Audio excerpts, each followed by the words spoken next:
Shepard. He's a hero, but he's just one man. If we lose Shepard, humanity might well follow. The great success for us was that we have millions of people out there who loved the first game and really want to know what happens next.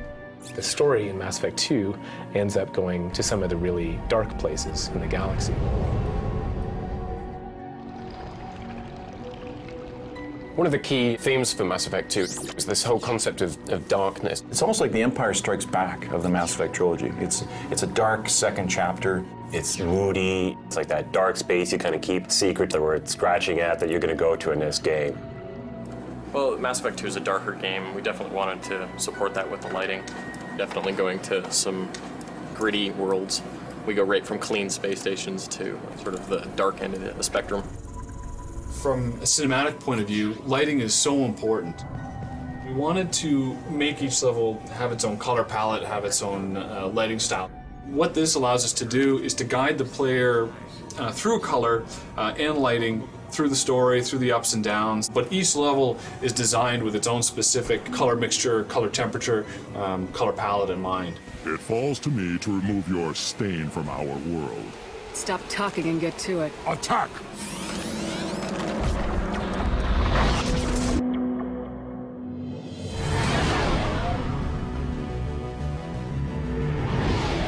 The environments in Mass Effect 2 are so much more alive than in the first one. Approach exterior docking cradle 17.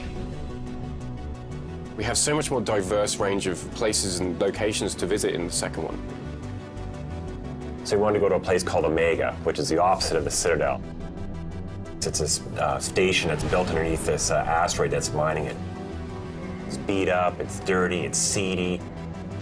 It's got more environment for like smoke and dirt. It's really an exciting place.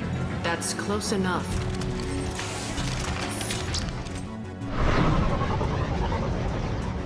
This is the Krogan homeworld. One of the things that we really wanted to play up with this world is just how blasted it is. You know, it's absolutely ruined. The wind here is just harsh and ripping. It kicks up all kinds of dust and atmosphere and really just make the player feel like it's this choking experience. You can go to a bright, shiny location and it looks natural in the world. You can go to a really dark and dreary location, it fits as well. And the team has used that to actually just drive the emotional engagement of the environments to a whole new level.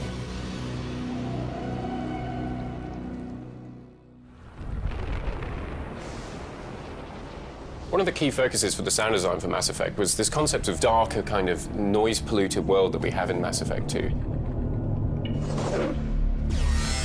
You're visiting these horrible, horrible sort of places that you really wouldn't want to hang around in. And it makes a real big difference when the audio is really feeding into that whole vibe. We could just knock her out and take her. I'd like to see you try. This isn't like the other hubs we've seen here. We wanted to take it to a darker, kind of more intense kind of feel with the music.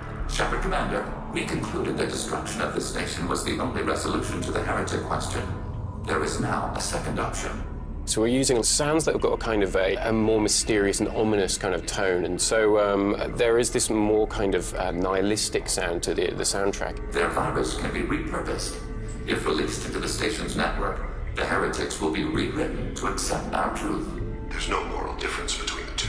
If you change who the heretics are, you've killed them. Or release the virus. Acknowledged.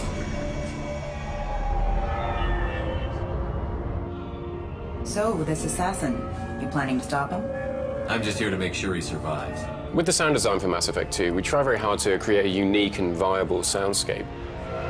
For an example, the flying cars that you hear traveling around in places like the Citadel and Ilium. There's a bridge downtown that's got this really strange kind of corrugated metal arrangement on the floor that's got this really interesting sound when cars drive over it. So I recorded all these strange pass-by sounds and sort of distorted the sound to create this weird sort of tonal element as the cars fly past. And you can hear that in all of the flybys on places like that.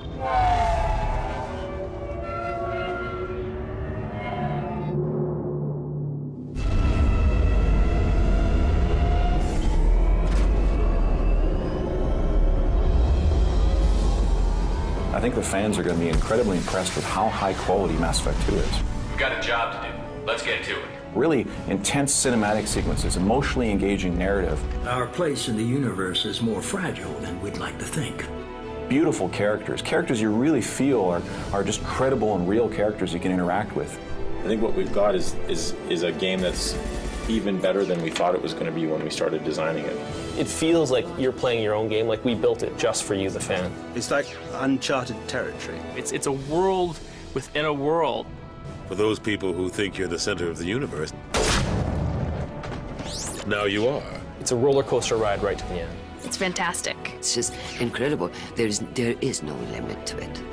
I'm really proud of the Mass Effect 2 team. I mean, they just poured their hearts and souls into this. They're smart and they're creative and they're passionate, and they really worked hard to deliver an amazing experience for you, the fans.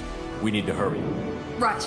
It's not only an incredibly ambitious story in terms of what we're trying to do, but for players, it is an incredibly ambitious achievement to have played through, 1, 2, and then 3 games where all of your decisions, all your actions are actually starting to cascade and they're affecting the entire world around you. I think people are just going to be blown away by it. And they'll start to really sense the direction that the game is going and the trilogy is going. And people are going to be pretty excited and chomping at the bit for the next installment.